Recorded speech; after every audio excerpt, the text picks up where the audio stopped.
नमस्कार, कैसे आप सब। आई होप कि आप सभी अच्छे होंगे। मैं Sangeeta from लर्नो hub, the free learning platform, जहां आप पढ़ सकते हैं math science SST absolutely free at learnohub.com।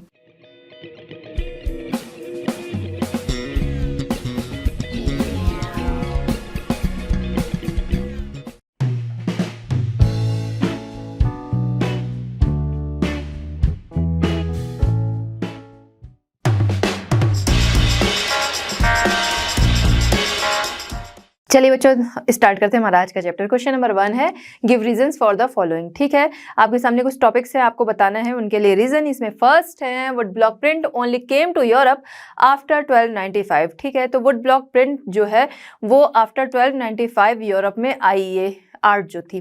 तो आपको रीज़न देना है कि क्यों उस टाइम में आई। तो वुड ब्लॉक प्रिंटिंग की अगर हम लोग बात करें तो इसकी स्टार्टिंग अगर देखें तो वो ईस्ट एशिया से हुई। ठीक है, चाइना, जापान, कोरिया, इन जगहों पे इनकी शुरुआत हुई थी। तो मार्को पोलो जो कि इटालियन एक्सप्लोरर था, वो घूमते घूमते चाइना आया। चाइना में उसने एक लॉन्ग टाइम बिताया, और यहाँ जाहिर सी बात है जब कोई कहीं पर जाएगा तो क्या करेगा, वहाँ आसपास क्या हो रहा है, कुछ चीज़ें अलग हैं, तो हर चीज़ें वो देखेगा और कुछ को जानने की भी कोशिश करेगा, कुछ चीज़ों को सीखेगा। ठीक है, तो यही चीज़ मार्को पोलो के साथ हुआ। जब वो चाइना आए, बहुत लंबा टाइम वहाँ उन्होंने बिताया। वहाँ पर उन्होंने देखा कि वुड ब्लॉक से जो प्रिंटिंग की जाती थी उसे उन्होंने देखा, इस टेक्निक को समझा, सीखा, और जब ये वापस इटली जाने लगा तो अपने साथ इस आर्ट को लेके गया। इस आर्ट को मतलब किसी फॉर्म में नहीं ले गया, कि मतलब इसको उसने सीखा और अपने माइंड में ले गया। वहाँ जाकर उसने इसका प्रचार प्रसार किया, या फिर कह सकते हैं कि वहाँ जाकर लोगों को बताया, जिससे कि ये वुड ब्लॉक प्रिंटिंग जो थी वो इटली में और इसके बाद धीरे धीरे यूरोप के अदर पार्ट्स में फैलती गई। यही रीज़न था, क्योंकि मार्को पोलो जो था वो 1295 इटली वापस गया था।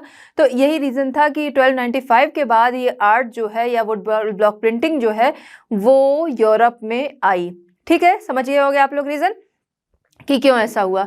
अब थोड़ा सा हम लोग समझेंगे वुड ब्लॉक प्रिंटिंग कि अलग अलग साइज़ के ब्लॉक्स होते थे, जिनमें कोई ना कोई डिज़ाइन या फिर कह सकते हैं अक्षर, जो कि क्या होते थे, कार्व किए हुए होते थे। ठीक है, जिसमें कि कलर लगा के जब हम उसे क्या करते हैं, दूसरी जगह पे अगर प्रेस करते हैं तो वो वो डिज़ाइन जो है वो प्रिंट हो जाता है उस जगह पे। ठीक है, आप देखोगे कि कपड़ों में भी इस तरह की प्रिंटिंग होती है, पेपर्स में भी होती है। यहाँ तक कि आप लोगों ने जब देखा होगा, अगर आप इसे समझना चाहें तो आपने देखा होगा आपके स्कूल्स में या फिर आसपास किसी को आपने देखा होगा कि स्कूल में टीचर्स जो होती हैं छोटे बच्चों से पोटैटो प्रिंटिंग कराती हैं, है ना। पोटैटो प्रिंटिंग में क्या होता है कि पोटैटो को बीच से काट दिया जाता है, उस पर कोई डिज़ाइन जो है वो पहले ड्रॉ की जाती है, फिर उसके हिसाब से कार्विंग कर दी जाती है, फिर जो डिज़ाइन है वो उसमें उभर के आ जाती है। बस उसे हम लोग कलर में डिप करते हैं और फिर उसको पेपर पे प्रेस कर देते हैं। ठीक है, तो उससे क्या हो जाता है, वो वही ब्लॉक का ही काम करता है, उसी तरीके का, कि उस पर वो डिज़ाइन जो है वो छप जाती है। वही यहाँ पर होता था वुड ब्लॉक प्रिंटिंग में। ठीक है, चलिए बच्चों देखते हैं क्वेश्चन नंबर 1 का सेकंड क्वेश्चन हमारा है, Martin Luther was in favour of print and spoke out in praise of it. Question हमारा क्या कह रहा है, मार्टिन लूथर जो थे वो प्रिंट के फेवर में थे और उन्होंने इसे ओपनली प्रेज किया। ठीक है, तो आपको क्या करना है, यहाँ पर रीज़न बताना है, दोनों के रीज़न बताने हैं कि प्रिंट के फेवर में वो क्यों थे, दूसरा उन्होंने इसे प्रेज क्यों किया। मार्टिन लूथर कौन थे, रिलीजियस रिफॉर्मर थे। तो वो क्या कर चाहते थे, जो रिलीजन में बुराइयां हैं उसे दूर करना चाहते थे। ठीक है, लोगों का मानना था, बहुत सारे जो बौद्धिक लोग थे, इंटेलेक्चुअल लोग थे, तो उनका ऐसा मानना था कि प्रिंट एक ऐसा जरिया है जिसके जरिए इंटेलेक्चुअल एटमॉस्फेयर बनाया जा सकता है, साथ ही साथ रिफॉर्मेशन के न्यू आइडियाज़ जो हैं वो स्प्रेड किए जा सकते हैं। ठीक है, अब मान लीजिए जैसे मार्टिन लूथर हैं, ठीक है, वो कैथोलिक चर्च की जो प्रैक्टिसेस थे, उनकी जो बुराइयां थी उसे बहुत ज़्यादा क्रिटिसाइज़ करते थे। तो अपनी बात वो दूर दूर तक कैसे पहुंचा सकते थे, ज़्यादा से ज़्यादा लोगों तक कैसे पहुंचा सकते थे। मान लीजिए उन्होंने 10 लोगों को यहाँ पर बातें समझाई, वो 10 हो सकता है आगे बात को पहुँचाए, लेकिन सेम चीज़ जो है वो नहीं पहुँचा सकते थे। प्रिंटिंग एक ऐसा जरिया था जिसके जरिए, एक ऐसी चीज़ थी जिसके जरिए अपनी बात जो थी वो दूर दूर तक सेम तरीके से पहुंचा सकते थे। इसलिए उन्होंने फेवर किया प्रिंट का, कि प्रिंट के जरिए क्या है, लोग पढ़ेंगे चीज़ों को लोगों को समझ में भी आएगी और अपनी बात भी दूर दूर तक पहुंचाई जा सकती है। इसीलिए उन्होंने 1517 में एक थीसिस लिखी जो कि 95, ठीक है, 95 थीसिस लिखी, और जो कि बहुत तेज़ी से उनकी थीसिस वगैरह जो थी वो बहुत तेज़ी से लोगों ने पसंद की, लोगों ने पढ़ा और बहुत तेजी से वो मार्केट में बिकी। ठीक है। Martin Luther was in favour of print because print brought about a new intellectual atmosphere and helped spread the new ideas that led to the Reformation. In 1517, the religious reformer Martin Luther wrote 95 theses criticizing many of the practices and rituals of the Roman Catholic Church, जिसके लिए उन्होंने church को क्या किया था, debate के लिए challenge भी किया था। Luther's writing were immediately reproduced in vast number and read widely. Luther openly praised printing, saying printing is the, देखिए इसीलिए उन्होंने प्रेस किया था प्रिंटिंग को, उन्होंने बोला printing is the ultimate gift of God and the greatest one. ठीक है। तो जो भी ईश्वर की बनाई हुई रचनाएं हैं उनमें से प्रिंटिंग को उन्होंने ईश्वर की ग्रेट रचना बताया। ठीक है, उनकी तरफ से ग्रेट गिफ्ट बताया, तो इसीलिए उन्होंने ओपनली इसे प्रेज किया। चलिए बच्चों देखते हैं क्वेश्चन नंबर 1 का थर्ड क्वेश्चन। क्वेश्चन हमारा है the Roman Catholic church began keeping an index of prohibited books from the mid 16th century. Question क्या कह रहा है, मिड 16th सेंचुरी से रोमन कैथोलिक चर्च के जो लोग थे उन्होंने प्रोहिबिटेड बुक्स जो थी, प्रतिबंधित बुक्स जो थी, उनकी लिस्टिंग करना शुरू किया। क्यों? ठीक है, रीज़न यहाँ पर आपको बताना है, उसका इंडेक्स वो लोग क्यों रखने लगे। चलिए बात करते हैं। प्रिंटिंग जो था मिड 16th सेंचुरी तक प्रिंटिंग शुरू हो गई थी, लोगों को बुक्स भी जो थी, बहुत सारे पब्लिशर्स आ गए थे, बहुत सारे बुक सेलर्स आ गए थे, तो लोगों को बुक्स भी जो थी वो आसानी से मिलने लगी थी। तो बहुत सारे लोग जो थे बहुत तरह की बुक्स पढ़ते थे। उसी में इटली का एक मिलर जिसका नाम था मेनोकियो, उसने बहुत सारी बुक्स पढ़ी जिसके बेस पर उन्होंने बाइबल की व्याख्या या फिर बाइबल के बारे में तरह तरह की बातें करने लगा। वो ऐसी ऐसी बातें कर रहा था जिसकी वजह से रोमन कैथोलिक चर्च के जो लोग थे बहुत ज़्यादा नाराज़ हुए, जिसकी वजह से उन्होंने इंक्विजिशन चलाया। इंक्विजिशन क्या कि एक धर्म अदालत कह सकते हैं, रिलीजन से रिलेटेड वहाँ पर बातें होती थी। मतलब ये कि जो रिलीजन के अगेंस्ट रहता था, अगेंस्ट बातें करता था, उसे वहाँ पर ले जाकर सुधारा जाता था। सुधारने में क्या हो सकता है, उसकी पिटाई होती रही होगी। ठीक है, तो मेनोकियो को भी उन्होंने इंक्विजिशन वो लोग ले गए 2 बार, वो नहीं सुधरा तो फिर दूसरी बार 2 बार ले गए और वहाँ पर उसे मृत्युदंड भी दे दिया गया, मौत की सज़ा उसे दे दी गई। ठीक है, तो यहाँ से फिर शुरू हुआ कि जब लोग उन्होंने देखा, कैथोलिक चर्च के लोगों ने देखा कि लोग जो हैं वो अपने अपने अकॉर्डिंग धर्म के बारे में उल्टी सीधी बातें कर रहे हैं, तो जहाँ पर उन्होंने देखा रिलीजन से रिलेटेड अगर कोई गलत बातें कर रहा है तो उसे रोकने के लिए, या फिर जो भी ऐसी बुक्स बेच रहा है उसे रोकने के लिए, जो ऐसे बुक सेलर्स थे जो ऐसी प्रोहिबिटेड बुक्स थी, जो ऐसी बुक्स को पब्लिश करते थे, ऐसी बुक्स को बेचा करते थे, पहले तो उन्होंने कंट्रोल किया, फिर ये प्रोहिबिटेड बुक्स जो थी इनकी उन्होंने लिस्टिंग की। ठीक है, तो आपको समझ में आ गया क्यों लिस्टिंग की, क्योंकि लोग जो थे वो तरह तरह के पब्लिशर्स की बुक्स पढ़ के अपने अकॉर्डिंग, ठीक है, अपने अकॉर्डिंग बाइबल का एक्सप्लेनेशन करने लगते थे। मतलब बुक्स जो अलग अलग जो पब्लिशर्स थे वो अलग अलग तरीके से एक्सप्लेन कर रखे थे, तो उनके अकॉर्डिंग ही लोग जो थे वो अलग अलग तरीके से चीज़ों को समझते थे और बोलते थे। तो जो ऐसी जो इस तरह के बुक्स जो थी उन्हें पहचाना गया कि जो ऐसे पब्लिशर्स हैं या फिर ऐसे बुक सेलर्स हैं जो ऐसी बुक्स को रखते हैं, तो उन्हें भी कंट्रोल किया गया, उन्हें भी प्रोहिबिटेड किया गया और प्रोहिबिटेड बुक्स की इसी वजह से लिस्टिंग की गई। चलिए बच्चों देखते हैं क्वेश्चन नंबर 1 का फोर्थ क्वेश्चन। क्वेश्चन हमारा है Gandhi said the fight for Swaraj is a fight for the liberty of speech, liberty of the press and freedom of association. Question क्या कह रहा है कि गांधी जी ने, ठीक है, आपको रीजन देना है कि गांधी जी ने ऐसा बोला था कि फाइट फॉर स्वराज जो है वो असल में fight for the liberty of speech, fight for the liberty of press and fight for the freedom of association है। तो ऐसा उन्होंने क्यों कहा था, ठीक है, आपको रीज़न देना है कि उन्होंने ऐसा कहा था, क्यों कहा था। तो महात्मा गांधी जो कि काफ़ी बल देते थे किस चीज़ पर, कि प्रेस की आज़ादी होनी चाहिए, ठीक है, फ्रीडम होनी चाहिए, लोगों को बोलने की फ्रीडम होनी चाहिए, साथ ही साथ लोग जो है वो एसोसिएट हो रहे हैं उसकी आज़ादी उन्हें होनी चाहिए। उस समय क्या था कि 1922 ब्रिटिश गवर्नमेंट हम पर राज कर रही थी। ब्रिटिश गवर्नमेंट जो हमारे पावरफुल इंस्ट्रूमेंट हैं कि प्रेस की आज़ादी होनी चाहिए, ठीक है, जिससे कि बातें जो हैं वो लोगों तक पहुंच सकें सही तरीके से, लोगों को बोलने की आज़ादी होनी चाहिए, जो प्रॉब्लम्स है, जो चीज़ें हो रही हैं उसके लिए लोग जो है आवाज़ उठा सकें, ठीक है, उसके लिए लोग बोल सकें, उसकी आज़ादी होनी चाहिए, साथ ही साथ लोग जो हैं वो एसोसिएट हो सके, उसकी फ्रीडम होनी चाहिए। ब्रिटिश गवर्नमेंट इन सारी चीज़ों को, जो पावरफुल इंस्ट्रूमेंट थे एक्सप्रेशन के, ओपिनियन के, इन सारी चीज़ों को दबाने की कोशिश कर रही थी। और इसी वजह से महात्मा गांधी ने ऐसा बोला कि फाइट फॉर स्वराज, जो हम स्वराज की लड़ाई कर रहे हैं, वो दरअसल क्या है, फाइट फॉर फ्रीडम है, फ्रीडम ऑफ स्पीच है, fight for liberty of press है, fight for freedom of association है। ठीक है, तो इसी वजह से महात्मा गांधी ने ऐसा कहा। The government of India was trying to suppress these 3 powerful instruments. ठीक है, तो ये पावरफुल इंस्ट्रूमेंट हैं किसी के भी, liberty of speech, liberty of the press and freedom of association, इसको वो दबाने की कोशिश कर रहे थे जिससे कि लोग अपने expression, formation of public opinion जो है वो रखे जा सकते हैं। तो इसको वो दबाना चाह रहे थे जिससे कि लोग जो है उनके खिलाफ आवाज ना उठा सकें। इसी वजह से गांधी जी ने ऐसा बोला कि फाइट फॉर स्वराज जो है वो इन चीजों के लिए है। चलिए बच्चों देखते हैं क्वेश्चन नंबर 2। क्वेश्चन नंबर 2 हमारा है right short notes on what you know about. ठीक है, आपके सामने कुछ टॉपिक्स हैं, आप उनके बारे में क्या जानते हैं आपको वो बताना है। फर्स्ट है द ग्यूटेनबर्ग प्रेस।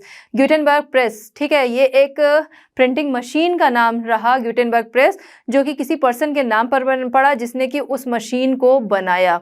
ठीक है, ग्यूटेनबर्ग जो कि एक मर्चेंट का बेटा था, उसने अपने बचपन से ही देखा कि ऑलिव ऑयल जो है वो किस तरह से निकाला जाता है, कैसे कैसे क्या क्या प्रोसेस होता है, उन चीज़ों को उसने देखा। इसके अलावा उसने गोल्डस्मिथ का भी काम किया। साथ ही साथ उसने ये भी देखा कि जो स्टोन्स हैं उस पर पॉलिशिंग कैसे की जाती है ना। वो तरह तरह की चीज़ें देख रहा है, एक्सपीरियंस कर रहा था। ठीक है, तो इससे क्या होता है, माइंड में बहुत सारे थॉट्स आते हैं। आप भी बहुत सारी चीज़ें देखते हैं तो थॉट्स आते हैं। ठीक है, तो उसने तरह तरह की चीज़ें देखी कि गोल्ड का काम जो है वो कैसे हो रहा है। ठीक है, उसके अलावा उसने एक्सपर्टीज़ पाई किसमें, कि जो शीशे के मोल्ड्स वगैरह से चीज़ें जो बन रही हैं उसमें उसने एक्सपर्टी पाई। तो तरह तरह की चीज़ें देख रहा है, सीख रहा है, नॉलेज ले रहा है, और साथ ही साथ क्या कर रहा है कि बहुत सारी टेक्नोलॉजीज़ जो हैं उनको देखते हुए उसके माइंड में कुछ आया कि प्रिंटिंग जो है वो किस तरह से की जा सकती है। क्योंकि कुछ भी चीज़ अगर लिखनी है तो उसमें समय बहुत ज़्यादा लगता है, अगर एक ही चीज़ बहुत सारी तैयार करनी है तो समय ज़्यादा लगता है। तो ऐसा देखते हुए उसके माइंड में बहुत सारी चीज़ें आई कि मोल्ड है या फिर कार्विंग है, इससे किस तरीके से काम किए जा सकते हैं। उसने कई तरह के काम भी किए, बहुत सारी आर्ट्स जो हैं उनके एक्सपीरियंस लिए, वो सारा एक्सपीरियंस उसका काम आया। और 1448 में उसने अपना सिस्टम जो था प्रिंटिंग के लिए वो बना लिया, जिसकी वजह से उस सिस्टम का नाम पड़ गया ग्यूटेनबर्ग प्रेस। ठीक है, जिसकी वजह से प्रिंटिंग जो है वो होने लगी तेजी से। और जल्दी ही उसने क्या किया, 180 सबसे पहला जो उसने प्रिंट किया वो क्या था, बाइबल उसने सबसे पहले प्रिंट की, क्योंकि भाई उनकी रिलीजियस बुक थी तो उसे उन्होंने प्रिंट किया। और 3 साल में 180 बाइबल की कॉपी जो थी वो उसने निकाल दी। अगर हम आज के टाइम में देखें तो हम लोग कहेंगे बहुत टाइम लगा, लेकिन उस टाइम के अगर अकॉर्डिंग हम लोग देखते हैं तो 180 कॉपीज़ जो बाइबल की उसने निकाल दी वो बहुत ही जल्दी था, 3 साल में। ठीक है, तो आपको समझ में आ गया ग्यूटेनबर्ग प्रेस क्या था, कि एक मर्चेंट का बेटा था जो कि तरह तरह की टेक्नोलॉजीज़ वगैरह देखा, उसने काम सीखे, तरह तरह की आर्ट सीखी, उसके बेस पर उसने ग्यूटेनबर्ग प्रेस जो था वो बनाया प्रिंटिंग के लिए 1448 में, जिसमें उसने फर्स्ट बुक जो प्रिंट की वो क्या थी, बाइबल थी, और जिसकी उसने 3 इयर्स में 180 कॉपीज़ निकाल दी। चलिए बच्चों देखते हैं क्वेश्चन नंबर 2 का सेकेंड क्वेश्चन हमारा है, ये सेकंड क्वेश्चन है Erasmus idea of the printed book. ठीक है, इरेस्मस के आइडिया प्रिंटेड बुक के लिए इस पे आपको नोट लिखना है। तो इरेस्मस कौन था, इरेस्मस एक स्कॉलर था, जो कि स्कॉलर और साथ ही साथ कैथोलिक रिलीजियस रिफॉर्मर था, जिसका मानना था कि बुक्स जो हैं वो मक्खियों की तरह हैं, वो जो फ्लाई की तरह हैं, जो दुनिया के किसी भी कोने में जा सकती हैं।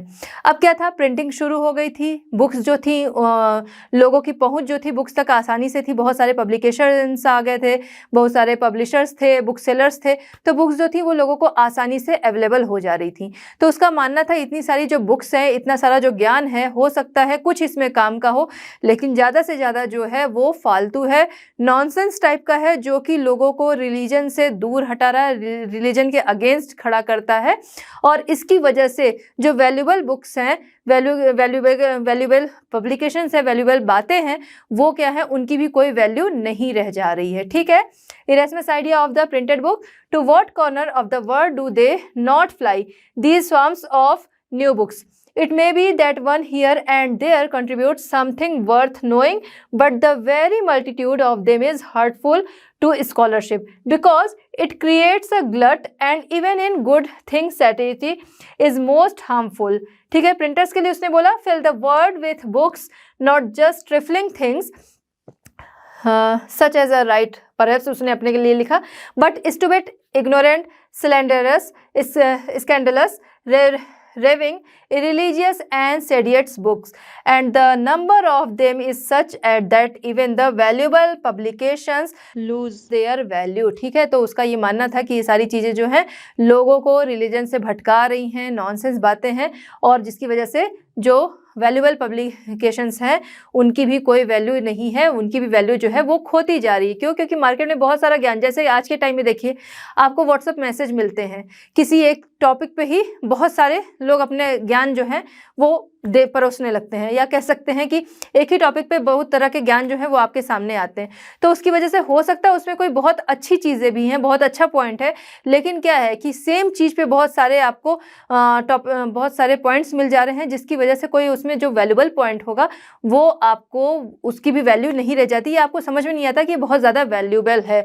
वही चीज़ यहाँ पर इरेस्मस ने, जो बुक्स इतनी सारी थी उस समय प्रिंट हो रही थी, तो प्रिंटेड बुक्स के जो के लिए इरेस्मस ने यही चीज़ बोला कि प्रिंट हो जा रही हैं बुक्स जो हैं वो आसानी से आ जा रही हैं, जिसकी वजह से लोग जो हैं वो कह सकते हैं कि भ्रमित हो रहे हैं, चीज़ों को वो सही तरीके से नहीं ले रहे हैं, वैल्यूबल चीज़ों की भी वैल्यू जो है वो खोती जा रही है। चलिए बच्चों देखते हैं क्वेश्चन नंबर 2 का थर्ड क्वेश्चन यहाँ पर है the vernacular press act. Vernacular press act, इस पर आपको नोट लिखना है। तो वर्नाकुलर प्रेस एक्ट जो कि 1878 में लाया गया था, और ये एक्ट किस लिए लाया गया था? ये एक्ट लाया गया था कि इंडियन लैंग्वेज के जो भी न्यूज़पेपर हैं, जो भी मैगजीन्स हैं, उसमें कुछ भी ब्रिटिश गवर्नमेंट के अगेंस्ट जो है वो पब्लिश ना हो सके। ये एक्ट लाया गया था जिससे कि ब्रिटिश गवर्नमेंट जो थी उसको काफ़ी राइट्स मिल गए थे, काफ़ी पावर मिल गई थी कि कोई भी ऐसी चीज़ें अगर पब्लिश करता है तो उसके अगेंस्ट एक्शन लिया जाए। एक्शन में क्या था कि उन्हें वार्निंग दी जाती थी, अगर कोई उस वार्निंग को इग्नोर करता था तो उस कंडीशन में क्या किया जाता था कि उसका जो पब्लिकेशन था उसे सीज कर दिया जाता था, साथ ही साथ उसकी जो प्रिंटिंग मशीनें वगैरह थी वो जब्त कर ली जाती थी। ठीक है, तो the vernacular press act was passed in 1878 by the British government in India. It provided the government with extensive rights to censor, report and editors in the vernacular press. ठीक है, तो उनको सेंसर, एक तरह से कह सकते हैं सेंसरशिप अच्छी खासी मिल जाती थी, राइट्स मिल जाते थे। From now the government kept regular track of the vernacular newspapers published in different provinces. When a report was judged as seditious, the newspaper was warned, and if the warning was ignored, the press was liable to be seized and printing machinery confiscated. ठीक है, तो printing machine भी जब्त कर ली जाती थी। उस time में ये वर्नाकुलर प्रेस एक्ट जो है वो लाया गया 1878 में इसे लाया गया, जिस टाइम में इंडिया का जो उस टाइम में इंडिया का जो वायसराय था वो कौन था? लॉर्ड लिटन के समय में लाया गया था। इसका काफ़ी ज़्यादा विरोध हुआ, जिसकी वजह से 1881 में क्या किया गया, ये एक्ट जो है लॉर्ड रिपन के टाइम में वापस ले लिया गया। लेकिन फिर उसके बाद दोबारा से ये एक्ट लाया गया 1910 में। जब हम देखते हैं कि जो भी हमने फर्स्ट क्वेश्चन स्टार्टिंग के क्वेश्चन में देखा कि महात्मा गांधी जो थे लिबर्टी ऑफ प्रेस की डिमांड कर रहे थे 1922 में, तो क्या था कि 1881 में इसे इस एक्ट को हटा तो दिया गया था, लेकिन 1910 में इसे वापस ला दिया गया था, जिससे कि जो आज़ादी थी प्रेस को वो पूरी तरह से छीन गई। वैसे भी आज़ादी नहीं थी जब ब्रिटिश गवर्नमेंट इस तरीके से आ गई थी, अपने हाथ में उन्होंने ले लिया। एक्ट हटने के बाद भी उतनी आज़ादी तो नहीं थी, लेकिन फिर भी एक्ट लगने से क्या था, पूरी तरह से सेंसरशिप उनके हाथ में थी, बहुत सारे राइट्स थे। लेकिन अब यहाँ पर क्या था कि जब ये एक्ट हट गया तो थोड़ी बहुत आज़ादी मिली, उसे भी उन्होंने 1910 में बंद कर दिया। तो इस तरह से वर्नाकुलर प्रेस एक्ट किस लिए लाया गया था, ये सारी चीजें आपको समझ में आ गई। इस पे नोट जो है वो आप आराम से अब लिख सकते हैं। क्वेश्चन नंबर 3 है what did the spread of print culture in the 19th century India mean to. Question क्या कह रहा है कि 19th सेंचुरी में प्रिंट कल्चर के स्प्रेड होने से इनके लिए उसका क्या मतलब था। इनके लिए मतलब विमेन के लिए, द पुअर के लिए एंड रिफॉर्मर्स के लिए इसका क्या मतलब था। ठीक है, तो हम देखते हैं प्रिंट कल्चर जो है इंडिया में 16th सेंचुरी से ही आ गया था। अब क्या है 16 से 19th सेंचुरी में जाहिर सी बात है उसमें काफ़ी डेवलपमेंट होंगे, बहुत सारी लैंग्वेजेस में चीज़ें प्रिंट होने लगी। ठीक है, इसके अलावा बहुत सारे लिखने वाले भी आ गए, बहुत सारे मेन वुमेन सभी लोग लिखने लगे। टॉपिक्स भी लोगों को बहुत सारे मिलने लगे, क्योंकि इतना टाइम जो था तो चीज़ें जो थी वो काफ़ी डेवलप हो गई थी। अब विमेन के लिए इसका क्या मतलब था, ठीक है। The spread of print culture in India in the 19th century greatly many types of letters magazines novels started being read and written by the women, ठीक है। तो 19th सेंचुरी में जब चीज़ें जो हैं आ रही हैं, प्रिंटिंग हो रही है, तो चीज़ें जो है वो आसानी से अवेलेबल भी हो रही थी, जिसकी वजह से विमेंस जो थी तो मैगजीन हो गए, आर्टिकल हो गए, नॉवेल्स हो गए, ये सारी चीज़ें पढ़ने भी लगी थी और साथ ही साथ इन्हें लिखने भी लगी थी। बहुत सारी विमेन जो हैं इस तरह की चीज़ें भी लिखती थी कि जो विमेन की कंडीशन है उन पे नॉवेल्स वगैरह लिखती थी, उन पे आर्टिकल्स लिखती थी, जिससे कि पढ़ने वालों लोगों को लगता था कि हाँ ये बिल्कुल उनकी ही कंडीशन है और उनकी फीलिंग जो है वो बिल्कुल उसमें आ जाती थी। इस तरीके से चीज़ें लिखी जाती थी। बहुत सारी विमेन जैसे कि रसुंदरी वगैरह के बारे में दिया है कि उन्होंने लिखा है अपनी बायोग्राफी में कि उन्हें पढ़ना लिखना मना था, तो अपने रसोई से उन्होंने पढ़ना सीखा और आगे उन्होंने अपनी बायोग्राफी जो थी वो लिखी। हम देखते हैं मुस्लिम समाज जो था उसमें भी बहुत सारी वुमेन जो हैं उन्होंने चोरी छिपे लिखा कि उन्होंने पढ़ना सीखा। हिंदूज़ में भी देखा हमने कि बहुत सारी वुमेन जो थी उन्होंने चोरी छिपे पढ़ना लिखना सीखा। बहुत सारी फैमिली ऐसी भी थी जो कि पढ़ाती लिखाती भी थी। तो यहाँ पर क्या है कि वुमेन जो है अब खुद से भी पढ़ रही हैं या फिर घर वाले पढ़ा रहे हैं और पढ़ने के लिए चीज़ें जो थी आसानी से अवेलेबल हो रही थी, जिसकी वजह से उनके अंदर जागरूकता जो थी वो भी आ रही थी, ठीक है। अच्छा, टॉपिक्स क्या होते थे जो आर्टिकल नॉवेल्स वगैरह होते थे? टॉपिक्स की बात करें तो जो नेशनल मूवमेंट चल रहे थे उस पर था, कास्ट डिस्क्रिमिनेशन था, फैशन की बातें थी, घर को किस तरीके से अच्छे से रखा जाए, ये सारे टॉपिक्स जो थे इन टॉपिक्स पे आर्टिकल्स नॉवेल्स वगैरह आ रहे थे, मैगजीन्स वगैरह आ रही थी, जिन्हें कि महिलाएं जो हैं अपने फुर्सत वाले टाइम में पढ़ रही थी और इससे उनका जो नॉलेज था वो गेन हो रहा था, ठीक है। Articles were written and read and on the subjects of caste discrimination, national movement, fashion, household etcetera. Due to the easy availability of books, women started reading their favorite books during their free time। तो free time में वो अपनी favourite books जो थी वो पढ़ा करती थी। टॉपिक्स तो बहुत सारे आ गए थे, बहुत सारे में उनकी फीलिंग्स जो थी वो भी रहती थी, जिसकी वजह से वो इंटरेस्ट के साथ पढ़ा करती थी। नेक्स्ट हम देखते हैं द पुअर। पुअर्स के लिए उसका क्या मतलब था, ठीक है। तो पुअर्स को अगर देखा जाए तो उनकी कंडीशन जो थी बहुत अच्छी नहीं थी। जैसे फैक्ट्रीज़ में जो काम कर रहे हैं, ठीक है, उनका शोषण बहुत ज़्यादा किया जा रहा था। तो ये सारी बुक्स जो थी वो इसी वजह से लिखी जा रही थी कि उनके अंदर जो है जागरूकता आए, उनके अंदर लिटरेसी बढ़े। जो पुअर्स थे काम भी कर रहे हैं, साथ ही साथ नशे वगैरह की लत भी लग जाती थी। तो ये सारी चीज़ें इसीलिए थी जिससे कि उनकी इन सब लत को छुड़ाया जा सके, उनमें लिटरेसी जो है वो लाई जा सके, ठीक है। Very cheap small books were brought to market in 19th century Madras towns and sold to at crossroad, allowing poor people traveling to markets to buy them. People's access to books increased with the opening of public libraries, ठीक है। तो जो poors थे अब क्या है कि वो गरीब है, बहुत महंगी महंगी बुक मिलेगी तो नहीं खरीद लेंगे, लेकिन उस टाइम में प्रिंटिंग हो रही तेजी से, बहुत सारे टॉपिक्स भी हैं, तो बहुत सारी बुक्स जो हैं वो मार्केट में भी आ रही हैं, जगह जगह चौराहा पे मिल रही हैं, जिससे कि लोग जो है आसानी से कोई जैसे किसी पर्टिकुलर जगह पे अगर केवल बुक्स मिल रही हैं, सब नहीं ले सकेंगे, लेकिन जगह जगह चौराहों पर अगर मिल रही हैं तो लोग अगर उधर से गुजर रहे हैं तो वो खरीद सकते हैं। ज़्यादा क्वांटिटी में होने की वजह से सस्ती भी मिल रही थी, जगह जगह पे मिल रही थी, तो आसानी से भी अवेलेबल हो जा रही थी, ठीक है। इसके साथ ही साथ लोग जो थे वो लाइब्रेरी, पब्लिक लाइब्रेरी वगैरह भी खुल गई, जिसकी वजह से लोग आसानी से इन्हें पढ़ सक रहे थे और उसकी वजह से उनके अंदर जागरूकता जो थी वो आ रही थी।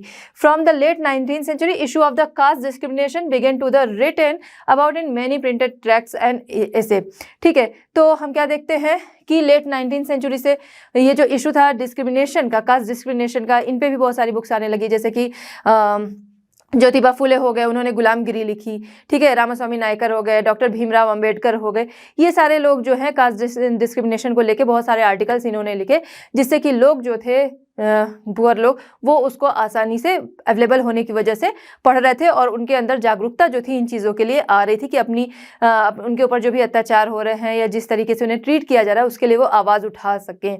There was a lot of change in the thinking of the poor people due to printing the trend towards literacy increase in them, ठीक है। तो ये क्या था, ये एक तरह से ट्रेंड था उनके अंदर लिटरेसी लाने का। तो बुक पढ़ रहे हैं तो उनके अंदर लिटरेसी, जाहिर सी बात है कि एक जागरूकता आएगी और लिटरेसी उनके अंदर बढ़ेगी। तो ये कंडीशन किसकी थी, पुअर्स की। अब रिफार्मर्स की बात करें, रिफार्मर्स जो उस समय बहुत सारे ऐसे फील्ड्स थे जहाँ पर बहुत सारी बुराइयाँ थी। समाज था कहीं पे छुआछूत की चीज़ें हैं, कहीं जो विमेन हैं उनकी कंडीशन बहुत बुरी है, ठीक है। तो ये सारी चीज़ों को लेके कई विमेन हैं कि उनको पढ़ाया लिखाया नहीं जा रहा है, ठीक है, वो घर में ही है। तो इन सभी चीज़ों को लेकर रिफॉर्मर्स जो थे तो वो क्या कर रहे थे, इन्हीं सब टॉपिक्स को लेके बहुत सारे आर्टिकल्स जो थे वो लिख रहे थे, जिससे कि चीज़ें जो है वो लोगों तक स्प्रेड हो सके, लोग उन चीज़ों को जान सकें। In the 19th century the spread of print culture gave great strength to the reformers. तो इससे रिफॉर्मर्स जो थे उन्हें काफ़ी स्ट्रेंथ मिली, जो ये प्रिंटिंग जो थी स्प्रेड हो रही थी, ठीक है, प्रिंटिंग बुक्स जो हैं प्रिंट हो रही हैं और वो बुक्स जो हैं स्प्रेड हो रही हैं, इससे रिफॉर्मर्स जो थे उन्हें बहुत स्ट्रेंथ मिल रही थी। क्यों? क्योंकि एक जगह बैठ के वो लिख रहे हैं, लोगों से बात कर रहे हैं, बट उनकी बातें जो हैं वो दूर दूर तक पहुंच रही हैं, लोगों के अंदर जागरूकता आ रही, तो उससे उन्हें स्ट्रेंथ मिल रही थी, ठीक है। Through his writing he prepared the public to fight against the evils prevailing in the society में जो भी बुराइयां थी तो उससे लड़ने के लिए इन्हें मजबूती मिल रही थी, और मतलब लोगों का क्योंकि सपोर्ट मिल रहा था, ठीक है। कैलाशवासिनी कैलाशवासिनी, रमाबाई पंडिता, ये सभी लोग जो कि अपर कास्ट की विमेन थी, उनकी क्या कंडीशन थी, ठीक है, कि वो घर में ही रहती थी, पर्दे में रहना पड़ता था, जिस तरीके की भी चीज़ें थी उन्होंने इससे रिलेटेड चीज़ें जो थी वो लिखी कि उनकी कंडीशन क्या है, वो घर में ही बस हैं, कैद हैं, अनपढ़ बन के रह रही हैं, इस तरीके की चीज़ें हो गई। ज्योतिबा फुले, रामास्वामी नायकर, डॉक्टर अम्बेडकर एक्सेट्रा, ये सारे जो लोग थे तो इन्होंने कास्ट डिस्क्रिमिनेशन वगैरह को लेकर लिखा, ठीक है, जो विमेन की कंडीशन थी उनको लेकर लिखा। people aware by writing for the condition of women, caste discrimination, exploitation on laborers, widow marriage, etc. तो विधवा विवाह उस समय जो था कि जो विडो हो जाती थी विमेन, तो उनकी कंडीशन बहुत बुरी थी, तो उस पर इन लोगों ने आर्टिकल्स लिखे, ठीक है। उसके अलावा जो लेबर्स थे उनका एक्सप्लॉयटेशन उनका हो रहा था, उनका शोषण हो रहा था, तो इन सभी टॉपिक्स को लेकर चीज़ें जो थी वो लिखी गई। रिफॉर्मर्स जो थे इस तरह की बातें जो थी वो लोगों तक पहुंचा सके, ठीक है। तो रिफॉर्मर्स को क्या था, इससे स्ट्रेंथ मिल रही थी, लोगों का सपोर्ट मिल रहा था, लोगों के अंदर जागरूकता आ रही थी, ठीक है। तो आपको समझ में आ गया होगा कि 19th सेंचुरी में प्रिंट कल्चर के स्प्रेड होने से वुमेन, पुअर एंड रिफॉर्मर्स जो थे इनके लिए उसका क्या मतलब था। चलिए बच्चों स्टार्ट करते हैं डिस्कस क्वेश्चन। इसमें क्वेश्चन नंबर 1 है, why did some people in the 18th century Europe think that culture would bring enlightenment and end despotism. Question क्या कह रहा है, 18th सेंचुरी के यूरोप में कुछ लोगों का ऐसा मानना क्यों था कि ये जो कल्चर है, कौन सा कल्चर, प्रिंटिंग कल्चर, उसकी वजह से एनलाइटमेंट होगा, ज्ञानोदय होगा, और साथ ही साथ एंड डेस्पोटिज्म होगा, निरंकुशवाद का अंत होगा, ऐसा लोगों का क्यों मानना था, ठीक है। चलिए अब समझते हैं, पहले हम लोग थोड़ी सी समरी समझेंगे, फिर आगे यहाँ पर देखेंगे। तो देखिए प्रिंटिंग हो रही थी, लोगों के पास ज्ञान जो था वो पहुँच रहा था, मतलब ये कि अगर उस समय में डेस्पोटिज्म था, ठीक है, निरंकुशवाद था, तो लोग जो है अपनी बुद्धि से काम नहीं कर सकते थे, लोग जो है वो जो राजशाही है उसके अंडर में उन्हें काम करना पड़ रहा है, ठीक है, उसी हिसाब से चलेंगे। अगर कोई बात उन्हें गलत लग भी रही है तो उसके लिए वो आवाज़ सही तरीके से नहीं उठा सकते, ठीक है, आवाज़ उठा ही नहीं सकते। अगर वो सोचे भी तो सही तरीके से क्या कैसे करना है, उतनी सोच जो थी वो वाइड नहीं थी। लेकिन प्रिंट कल्चर के आ जाने से उनके सामने तरह तरह के थॉट्स एंड आइडियाज़ आ रहे थे, जिसकी वजह से क्या हो रहा था, उनका माइंड जो है सोचने समझने की जो क्षमता थी, कैपेसिटी थी, वो क्या हो रही थी, वाइड हो रही थी, वो बढ़ रही थी। जब वो वाइड हो रही थी, उसका प्रसार हो रहा था, मतलब बुद्धि जो है वो बढ़ रही है ना, हर तरफ से नॉलेज मिल रहा है, तो बुद्धि जाहिर सी बात है बढ़ रही। तो अब उन्हें ये समझ में आ रहा है क्या सही है क्या गलत है, जो गलत है उसके लिए कैसे आवाज़ उठानी है, ठीक है। इसीलिए ऐसा बोला गया कि 18th सेंचुरी का जो यूरोप था उस समय में जो प्रिंट कल्चर था उसकी वजह से कुछ लोगों का मानना था कि ज्ञानोदय होगा, क्योंकि लोगों को नॉलेज मिलेगी, ज्ञान आएगा, और एंड डेस्पोटिज्म होगा, निरंकुशवाद का अंत होगा, क्योंकि तब वो आवाज़ उठा सकेंगे, ठीक है, तर्क कर सकेंगे चीज़ों का, तो इसलिए ऐसा बोला गया, ठीक है। अब यहाँ से समझते हैं, by the mid 18th century there was a common conviction that books were a means of spreading progress and enlightenment, ठीक है। तो मिड 18th सेंचुरी में लोगों की ये कॉमन थॉट्स थे, कॉमन सोच ये बन गई थी कि बुक्स जो हैं उनके द्वारा प्रोग्रेस स्प्रेड होगी और साथ ही साथ ज्ञानोदय होगा, ठीक है, प्रोग्रेस स्प्रेड होगी, साथ ही साथ ज्ञानोदय होगा। लोगों का ये मानना था कि बुक्स जो है वो दुनिया को बदल सकती हैं। कैसे बदल सकती हैं? क्योंकि लोगों की जो सोच है वो क्या होगी, लोगों की सोच बढ़ेगी, जिसकी वजह से क्या होगा कि वो गलत चीज़ों के लिए आवाज़ उठा सकेंगे और सही चीज़ों के लिए वो सही रास्ते पर चल सकेंगे, सही चीज़ों के लिए वो काम कर सकेंगे, जिसकी वजह से दुनिया जो है वो बदल सकती है, जो चीज़ें गलत चल रही हैं उनको सही किया जा सकता है, ठीक है। Many believed that books could change the world, liberate society from despotism and tyranny, अत्याचार और despotism से छुटकारा मिलेगा, ठीक है, and herald a time when reason and intellect would rule। तो अत्याचार और जो निरंकुशवाद है उससे छुटकारा मिलेगा। और फिर शासन किसका होगा, क्योंकि निरंकुशवाद है तो जो शासन कर रहा है या राजशाही जो है, जो राजा के फैमिली से वही लोग शासन कर रहे हैं, कुछ लोग उनके साथ हैं, बाकी जो आम पब्लिक है उस पर ये अपनी चला रहे हैं। तो अब क्या है, लोगों का जो माइंड है वो बढ़ेगा, ठीक है, लोगों की सोच समझ जब बढ़ेगी तो उससे क्या होगा, बुद्धि और तर्क का शासन होगा, राजशाही हटेगी, निरंकुशवाद हटेगा और बुद्धि और तर्क का शासन होगा, ठीक है। इतना आपको समझ में आ रहा होगा कि क्या चीज़ था, बुक्स जो है चीज़ों को बदल सकती हैं, क्योंकि लोगों के थॉट्स जो है, लोगों की सोच जो है वो बढ़ रही है, ठीक। इसी वजह से इसी टाइम में लुई सेबेस्टियन मर्सियर जो थे, कौन थे ये फ्रेंच नॉवेलिस्ट थे। इनका मानना था या इन्होंने डिक्लेयर किया था कि the printing press is the most powerful engine of progress and public opinion is the force that will sweep despotism away, ठीक है। लुई सेबेस्टियन मर्सियर जो कि फ्रेंच नॉवेलिस्ट थे, इन्होंने बोला था कि प्रिंटिंग प्रेस जो है वो प्रोग्रेस का मोस्ट पावरफुल इंजन है, और पब्लिक ओपिनियन क्या है, पब्लिक ओपिनियन वो फोर्स है जो कि डेस्पोटिज्म को ख़त्म कर देगा, जिसकी वजह से डेस्पोटिज्म ख़त्म हो जाएगा, ठीक है। इतना आपको समझ में आ गया कि जो मर्सियर थे उन्होंने क्या कहा था और चीज़ें। अच्छा, अब इसमें 3 तरह के तर्क भी आए कि चीज़ें जो हैं वो किस तरह से चेंज हो रही हैं, ठीक है। ऐसा जो बुक्स की वजह से जो थॉट्स बने थे कि डेस्पोटिज्म जो है वो ख़त्म होगा, और साथ ही साथ ये जो एनलाइटमेंट है, ज्ञानोदय है, उसका वो प्रसार होगा, वो बढ़ेगा, ठीक है। तो print popularise the ideas of the enlightenment thinkers. They argued for the rule of reason rather than custom and demanded that everything be judged through the application of reason and rationality.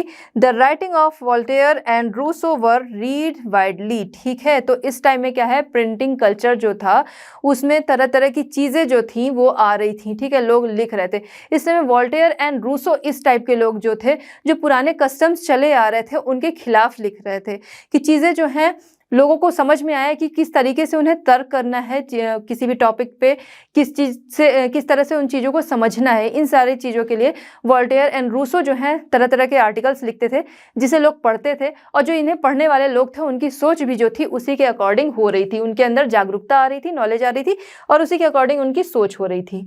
First ये था। Second अगर हम देखें तो print created a new culture of dialogues and debates, all values, norms and institutions were evaluated and discussed by a public that had become aware of the power of reason and recognized the need of question existing ideas of beliefs, ठीक है। तो जो पुराने तरीके जो values वगैरह चली आ रही थी तो उन पे क्या है, लोग उन्हें री इवेलुएट कर रहे थे, ठीक है। जो वैल्यूज़ चली आ रही हैं उसका दोबारा से मूल्यांकन, उसे इवेलुएट किया जा रहा था, रीइवेलुएट किया जा रहा था कि चीज़ों को जो है वो समझा जा सके, जो चीज़ें गलत हैं उनको सही किया जा सके। इस तरह के थॉट्स जो थे वो सामने आ रहे थे, मतलब पढ़ पढ़ के लोगों के अंदर जो ज्ञान आ रहा था तो इस तरीके के थॉट्स आ रहे थे। तो लोग जो है इन चीज़ों को चेंज करने के लिए अपनी बुद्धि जो है या फिर डिबेट्स जो है उनका यूज़ कर सकते थे, ठीक है।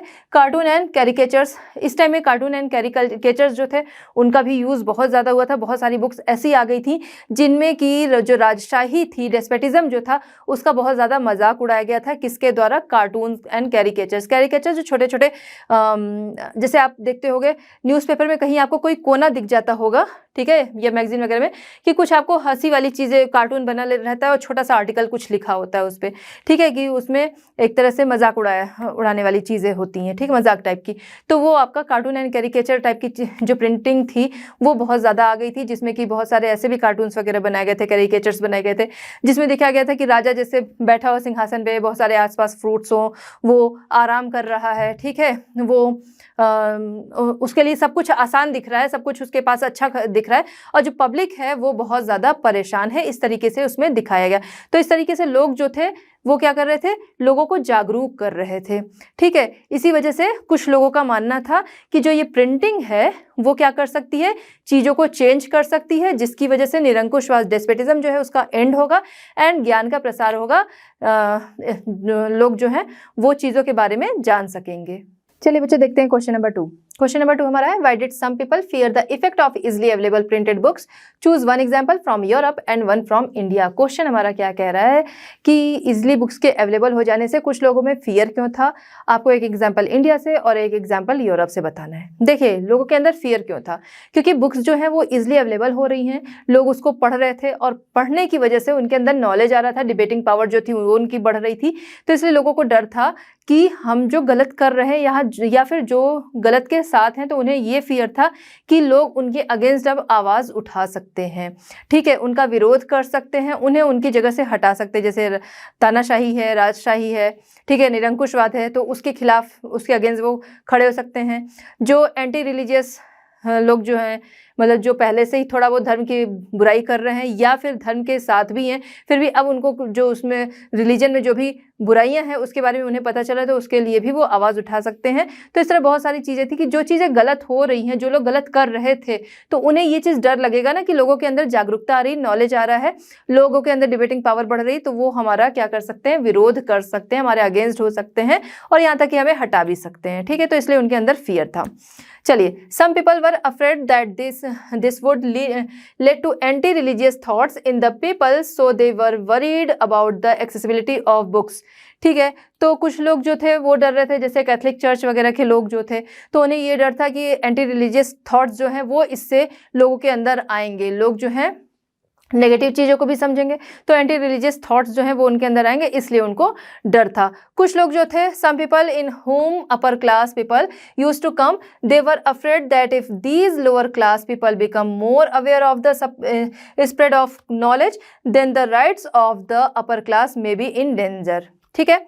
Some section who had forcibly taken possession were frightened by the awareness of the people, ठीक है। तो कुछ लोग जो थे, जैसे अपर क्लास के लोग थे, अपर क्लास यहाँ केवल जाति से हम मतलब नहीं लेंगे, अपर क्लास जो कि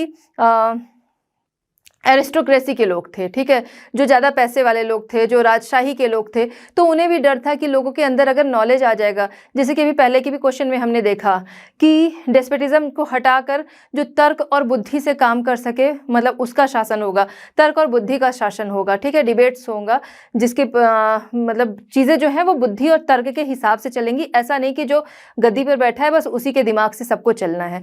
तो वही चीज़ यहाँ पर भी थी। अपर क्लास मतलब एरिस्टोक्रेसी से भी लिया गया है, सिर्फ अपर क्लास यहाँ पे कास्ट से नहीं लिया गया।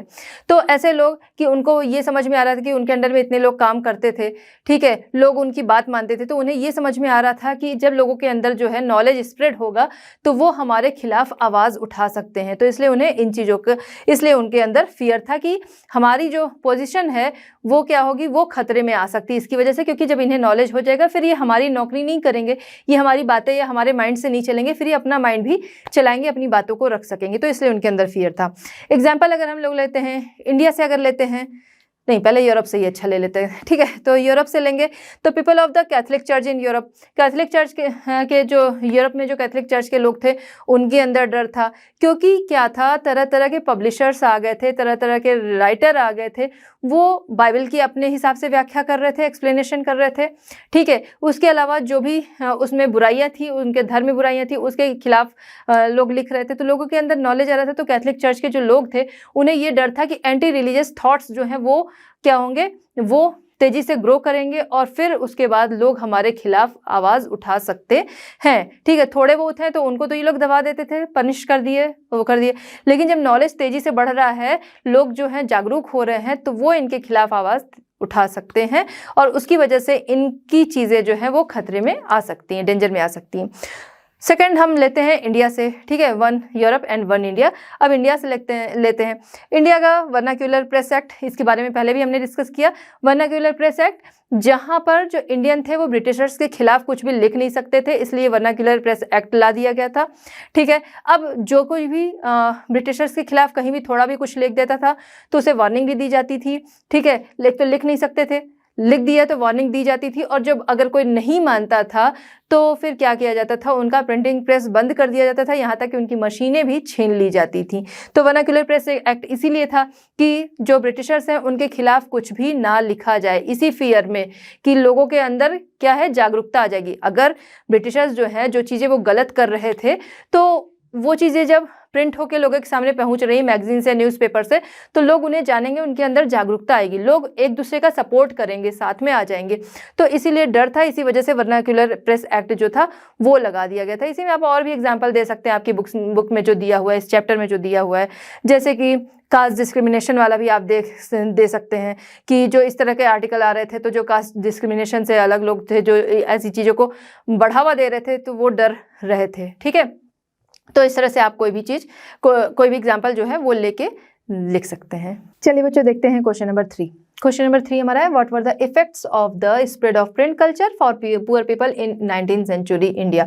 19th सेंचुरी इंडिया में प्रिंट कल्चर के स्प्रेड होने से पुअर पीपल्स जो थे उन पर, पुअर पीपल पर इसका क्या इफेक्ट था। ठीक है, तो पुअर पीपल पर इसका काफ़ी इफेक्ट पड़ा प्रिंट कल्चर का। कैसे? क्योंकि लोगों के अंदर जागरूकता आई। क्यों? क्योंकि तरह तरह के लोग जो थे, बहुत सारे लोग जो थे, जो चीज़ें गलत हो रही थी उसके लिए बहुत सारे आर्टिकल्स, बुक, ऐसे इस टाइप की चीज़ें, जो मैगजीन, ये सारी चीज़ें अवेलेबल होने लगी, क्योंकि लोग जो थे वो इन चीज़ों को लिख रहे थे। ठीक है, बहुत सारे राइटर, पब्लिशर सब थे, तो जिसकी वजह से बुक्स जो थी बहुत ज़्यादा मार्केट में थी। बहुत ज़्यादा बुक्स मार्केट में होने की वजह से सस्ती सस्ती बुक्स जो थी वो आसानी से चौराहों पे मिल रही थी। आसानी से चौराहों पे मिलने की वजह से पुअर पीपल जो थे वो इसे खरीद सकते थे और अपने खाली टाइम में वो इसे पढ़ सकते थे। इसे पढ़ के उन्हें नॉलेज हो रहा था। ठीक है, चीज़ें देखिए सामने जो हो रही थी, गलत हो रही थी, वो उन्हें समझ में आ रहा था, लेकिन उसके अगेंस्ट कैसे जाना है, अपने लोगों का सपोर्ट कैसे करना है, ये सारी चीज़ें, ये सारे थॉट्स उन्हें उन बुक्स से मिलने लगी, तो उनके ऊपर इसका काफ़ी इफेक्ट पड़ा। ठीक है, The effect of the spread of print culture for poor people in 19th century India. Very cheap small books were brought to markets in 19th century Madras towns and sold at crossroads, allowing poor people traveling to markets to buy them. ठीक है, from the late 19th century, issue of caste discrimination began to be written about in many printed tracts and essay. ठीक है, तो 19th century में हम देखते हैं कि लेट 19th सेंचुरी में बहुत ज़्यादा बुक्स जो थी वो इसको लेकर आने लगी। बहुत सारे आर्टिकल्स जो थे, ऐसे वगैरह, इन कास्ट डिस्क्रिमिनेशन को लेकर आने लगे। देखिए, कास्ट डिस्क्रिमिनेशन आपको समझ में आता होगा कि जो लोअर क्लास के लोग थे, अपर क्लास के लोगों को छू नहीं सकते थे, उनकी चीज़ें जो हैं वो नहीं छू सकते थे, उनके घरों में नहीं जा सकते थे। ठीक है, तो जहाँ से वो पानी ले रहे हैं सेम जगह से पानी नहीं ले सकते थे, बहुत तरह की बुराइयाँ थीं। तो देखिए, चीज़ें तो लोगों को समझ में आती थी, लेकिन इसमें पढ़कर लोगों को समझ में आने लगा कि क्या क्या चीज़ें गलत हो रही हैं, उनके लिए कैसे आवाज़ उठा सकते हैं, अपने लोगों का सपोर्ट कैसे कर सकते हैं, साथ ही साथ उनके क्या राइट्स हैं, इसका नॉलेज उन्हें होने लगा। बहुत सारे लोग इस टाइम में लिखने लगे, जैसे ज्योतिबा फुले, गुलाम गिरी, डॉक्टर भीमराव अम्बेडकर, रामास्वामी नायकर, इस टाइप के लोग जो थे वो इस तरीके के चीज़ें जो थी, इस तरीके के राइटिंग्स जो थी वो सामने वो लाने लगे, इस तरह के लेखन सामने वो लाने लगे। ठीक है, बहुत सारी बुक्स जो थी इन चीज़ों को लेकर आने लगी। ठीक, Jyotiba Phule and Maratha pioneer of low caste protest movement wrote about the injustice of the caste system in his Gulamgiri 1871. ठीक है, in the 20th century, Dr. Bhimrao Ambedkar in Maharashtra and E.V. Ramaswamy Naikar in Madras, better known as Periyar, wrote powerfully on caste. तो caste discrimination को लेके लोग तरह तरह की चीज़ें जो थी लिख रहे थे, बुक्स आ रही थी, लोगों को पता चल रहा था, जागरूक हो रहे थे लोग। साथ ही साथ जो फैक्ट्रीज में काम कर रहे थे पुअर पीपल, उनको भी वो भी इन सब बुक्स को पढ़ रहे थे, उनके ऊपर भी जो अत्याचार हो रहे थे, उनका भी जो शोषण हो रहा था, एक्सप्लॉयटेशन हो रहा था, उससे रिलेटेड भी बुक्स भी वो ऐसे वगैरह मैगजीन आर्टिकल्स वगैरह मिल रहे थे, तो जिसकी वजह से लोगों के अंदर नॉलेज आ रहा था और लोगों को पता चल रहा था कि इनका विरोध कैसे करना है और साथ ही साथ उनके क्या क्या राइट्स हैं, अपनी बातें वो कैसे रख सकते हैं, ये सारे आइडियाज़ उनको उन बुक्स से मिल रहे थे। तो यही उन पर इफेक्ट पड़ा कि वो इससे उनके अंदर नॉलेज आ रहा था और साथ ही साथ उन्हें अपने राइट्स का पता चल रहा था। चलिए बच्चों, देखते हैं क्वेश्चन नंबर 4। क्वेश्चन नंबर 4 हमारा, explain how the print culture assisted in the growth of nationalism in India. Question क्या कह रहा है कि आपको एक्सप्लेन करना है कि किस तरह से प्रिंट कल्चर ने इंडिया के नेशनलिज्म ग्रोथ को स्प्रेड किया या उसको स्प्रेड होने में हेल्प की। ठीक है, चलिए समझते हैं। प्रिंट कल्चर की वजह से एक सिग्निफिकेंटली हेल्प मिली, या फिर कह सकते हैं प्रिंट कल्चर का एक सिग्निफिकेंटली कंट्रीब्यूशन था इंडिया के नेशनलिज्म में, ठीक है, नेशनलिज्म ग्रोथ में एक सिग्निफिकेंटली कंट्रीब्यूशन था। कैसे था? देखिए, चीज़ें जो हैं कहाँ पर क्या हो रही हैं, जैसे अगर आप अपने स्कूल में देखो या फिर अपनी सोसाइटी में आप देखते हो, कोई इन्फॉर्मेशन है तो स्कूल में आपको कोई इन्फॉर्मेशन है पूरे स्कूल के लिए है, बट कोई पर्सन आएगा 1-2 क्लास में वो बता दिया कि सारे बच्चों को कल इस टाइम पर आना है, या इस तरीके से आना है, या ये प्रोग्राम है, या हमारे यहाँ ये गेस्ट आ रहे हैं। बहुत तरह की इन्फॉर्मेशन होती है, ठीक है, स्कूल है या फिर आपका सोसाइटी है, बहुत तरीके की इन्फॉर्मेशन होती है।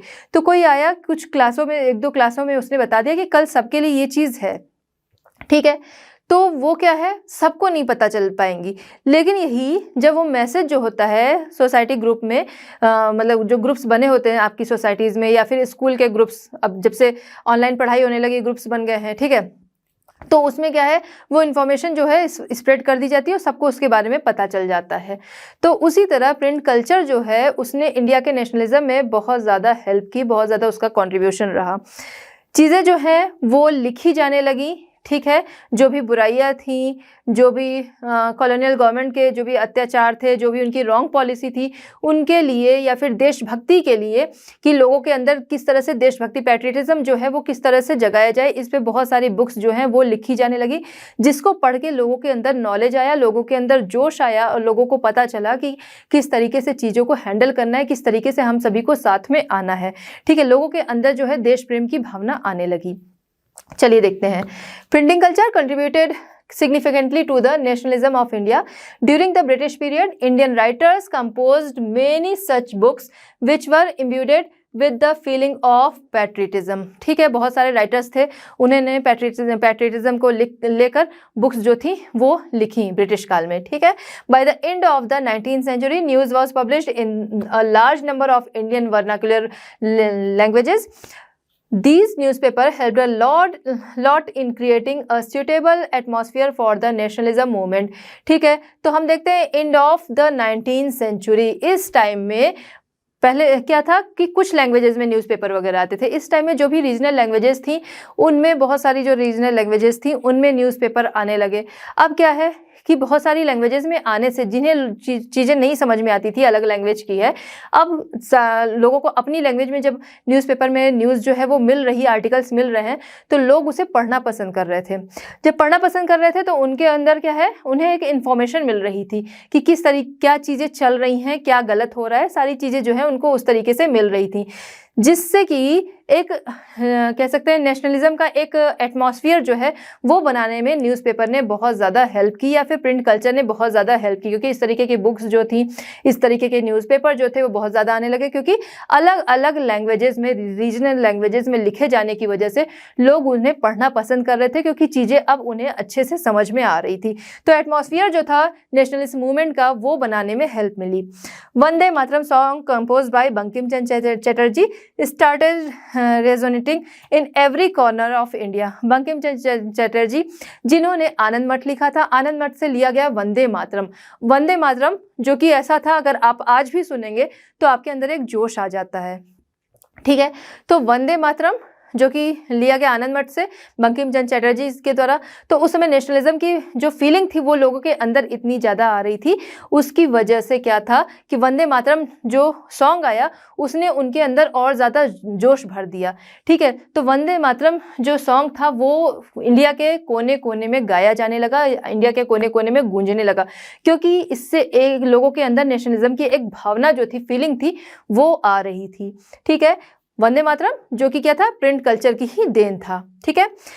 Indian newspaper and magazines used to inform the public about the wrong policies of the colonial government through their writings, so that the public came to know about their wrong policies. ठीक है, Indian newspaper and magazines ये ऐसी चीज़ें थी कि जो कि colonial government की जो भी रॉन्ग पॉलिसीज़ थी उनसे लोगों को इन्फॉर्म कर रही थी, ठीक है। लोग की मैगजीन्स आ रही थी, बुक्स आ रही थी, न्यूज़पेपर थे, उसमें कॉलोनियल गवर्नमेंट की जो भी रॉन्ग पॉलिसीज़ थी उनको प्रिंट किया जा रहा था, उनको लिखा जा रहा था, प्रिंट किया जा रहा था, जिससे कि लोगों तक वो जानकारी जो थी वो पहुंच रही थी, और जिसकी वजह से नेशनलिज्म की जो फीलिंग थी वो उनके अंदर और बढ़ रही थी, क्योंकि उन्हें पता चल रहा था कि किस तरीके से गवर्नमेंट जो है वो रॉन्ग पॉलिसीज़ हमारे ऊपर थोप रही है, ठीक है। तो ये तो बात हो गई कि ब्रिटिश गवर्नमेंट को लेके हमने यहाँ पर बात की, ठीक है। लेकिन growth of nationalism in India, इसमें सिर्फ यही चीज़ें नहीं आती हैं। नेशनलिज्म इन इंडिया में और भी चीज़ें आती हैं जो हमारे समाज में, हमारी सोसाइटी में बुराइयां चल रही थी, जैसे विडो मैरिज जो है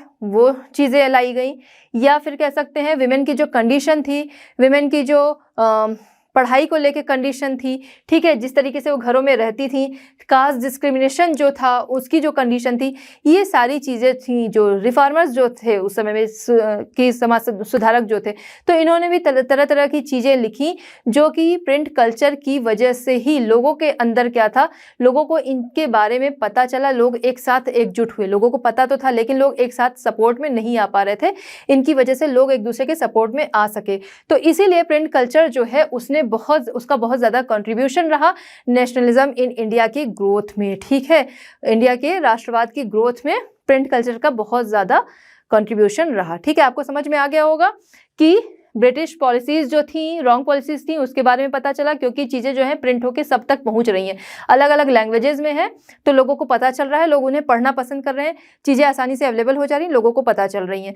उसके अलावा बहुत सारी बुक्स जो हैं कास्ट डिस्क्रिमिनेशन, विमेन कंडीशन, इन सब चीज़ों को लेकर लिखी जा रही थी, जिसकी वजह से लोगों को उनके बारे में भी पता चल रहा था और उन बुराइयों को लोग दूर करने की समझ रहे थे। तो ये सारा कुछ जो है आपका growth of nationalism in India में ही आता है। तो बच्चों, इस तरह हमारा ये चैप्टर होता है कंप्लीट। मिलते हैं नेक्स्ट चैप्टर नेक्स्ट सॉल्यूशंस के साथ at Learno hub. Learno hub free है पर बेस्ट है।